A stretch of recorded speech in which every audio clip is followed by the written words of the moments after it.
And we're glad to have all of you here doing what you're doing. 39 days. It doesn't seem like that long ago that somebody told me it was 94 days. Like maybe that was about 5 or 6 days ago. So 39 days will go quicker than anybody thinks. This event tonight that the mayor and I will be at Hunter Farms will be my 748th campaign event in Missouri in the last 18 months. And all you've got to do to make that happen is just do whatever the chairman tells you. At least that's what Ann told me was all I had to do, was just do what the chairman says. And we've been listening as well as talking. So you can go to royblunt.com. As you're talking to people on the phone, I know you're telling that. You can go to royblunt.com. You can look at a jobs plan that focuses on people creating jobs, not the government creating jobs. That focuses on private sector job creation. The two biggest questions I hear out there from people are, where are the private sector jobs, and why is the federal government spending so much more money than it's ever spent before?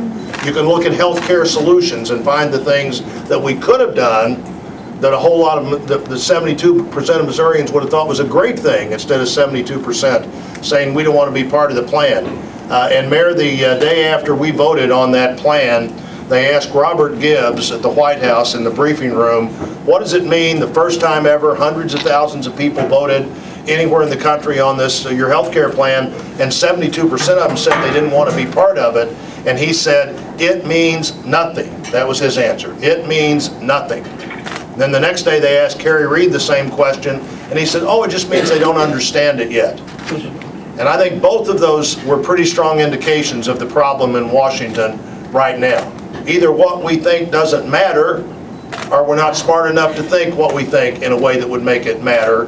And I think actually the more famous thing that's going to go down in the history of this healthcare debate is Nancy Pelosi's comment, we'll know what's in the bill after we pass it. After we pass it. 16% of the economy, your family's health care, your health care, the country's health care, and we'll know what happens after we pass it. But as Ann Wagner said, as Ambassador Wagner said, over and over again, year after year, election cycle after election cycle, Rudy Giuliani's been coming to Missouri, helping us.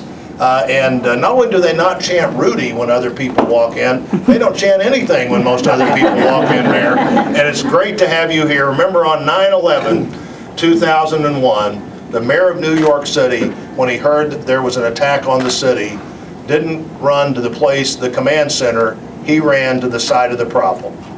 And that's the day.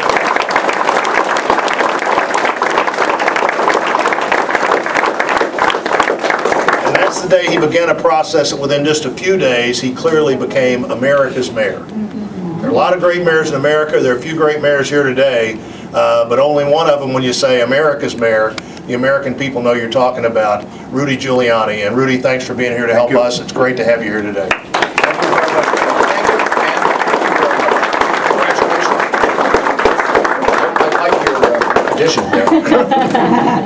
Man, I keep thinking one of the best things for me that's going to come out of that election, what's coming up, is going to be, I don't have to see this Pelosi person on television Sunday morning anymore.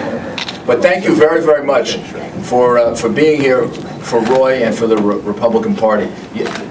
Look, you know all the issues. I just have one thing to add to it. This is really a serious situation. It isn't just politics. It isn't just the usual. This is the most important election, and there's things to always get said. It isn't even about Republican and Democrat. It's about our country, and our country is being guided very, very much in the wrong direction, and in a direction of very, very heavy government involvement and takeover of your lives. Now, they've taken over automobile companies, and they've taken over financial institutions, and they've taken over health care, and they want to take over energy. They've taken over student loans. This isn't what works in America. This is what makes us different is our vital private sector, not our very large government. And what we need, the way out of this, is to invigorate our private sector and to downsize our government. That's the way we get out of this. Roy Blunt understands that. He understands that that is what is necessary, in order to give us the kind of recovery that I think our economy wants to make, that this administration, and Harry Reid and Nancy Pelosi, are stopping. I think their policies are stopping the recovery that would like to happen if people weren't afraid of enormously high taxes, and even more government spending, and even more government regulation. I mean, just the idea of 15 or 20,000 more IRS agents is enough to frighten anybody. This is exactly what we need, right? 15 or 20,000 more internal revenue agents. These are the jobs they want to create. They're going to have, 30,000 people trying to figure out energy, and another 20,000 people trying to tell you when you can go to a doctor and can't go to a doctor. Probably, and they probably won't even be working all that hard. They'll probably have, you have to call voicemail if you want to go to a doctor. You'll have to call, press 1 if you have cancer, press 2 if you have a heart attack, press 3 twice if you're dying, things like that. This is what they have in mind for us. They really do. But he will be someone who can really stand up with great authority and stand against this and move us in exactly an opposite direction. They keep accusing us of being the party of no. The reality is the President and Nancy Pelosi and Harry Reid never include us in anything. And the things that they want to do are so fundamentally wrong that we have to, out of good conscience, stand against them. But the ideas that Roy has and his colleagues are much better for our economy. Straighten out healthcare through the private sector. There are 10 different things you can do to straighten that out. Give people more control of their own money. I mean, I don't really care at this point now where the government is taking taxes. The government doesn't need any more money. The government doesn't need any more money. They shouldn't take a penny more from anybody, whether they want to call them rich, middle class, upper middle class, poor, very poor, in between. The money is better off left here in St. Louis and in Missouri and in California and in Oregon and in New York, so that people will spend the money and they won't hire the 20,000 IRS agents and the 10,000 more bureaucrats. That's what they want to use it for. So we need this election really badly. And that's why I think I see so many people here. I mean, this is a very impressive number of people and a very enthusiastic group 39 days before an election. This is what I feel usually 3 or 4 days before an election. This is fabulous. You're all to be congratulated, and keep it up. He's ahead. I would be just not telling the truth. I'd tell you, it looks real good here. Looks real good a lot of places, by the way. A lot of surprises this year, I think.